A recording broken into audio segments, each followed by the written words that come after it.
Neçə uşaqlı? 6. Qəhrəman anadır, üzr istəyirəm Allah yoldaşımdır. saxlasın. Çox yaxşı. Allah köməyiniz olsun. Yaxşı nümunə göstərirsin. Gərək əhali artsın. Mütləq. Allah köməyiniz Düzdür, olsun. bugün də artır, amma daha da sürətlə arta bilər. Prezident İlham Əliyev bu sözləri martın 18-də Xocavənddə sakinlərlə görüşdə deyib. Eyni gündə Dövlət Statistika Komitəsi isə ölkədə təbii artımın azaldığını açıqlayıb. DSK bildirir ki, bu ilin yanvarında Azərbaycanda 7788 körpə dünyaya gəlib. Bu 2025-ci ilin müvafiq dövrü ilə müqayisədə əhalinin hər 1000 nəfərinə olan doğum sayının təxminən 10% azaldığını göstərir. Eyni zamanda yanvar ayı ərzində ölkədə 6243 ölüm qeydə alınıb. Bu isə ötən ilin yanvarı ilə müqayisədə 9% artım deməkdir. Hər 1000 nəfər düşən nigah sayında isə 37% azalma qeydə alınıb.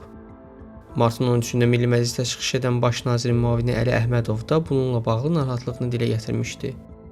2015-ci ildə Azərbaycanda 160 mindən yuxarı uşaq doğulduğu halda 2025-ci ildə göstərici 100 minin altında olubdur. Bir neçə 10 ildən sonra isə yəqin ki, pensiyada olan əhali ilə işləmə qabiliyyətində olan əhali arasında nisbətdə ciddi dəyişikliklər baş verəcəkdir ki, bu da həm iqtisadiyyatımıza, həm də sosial siyasətimizə ciddi təsir göstərə bilər.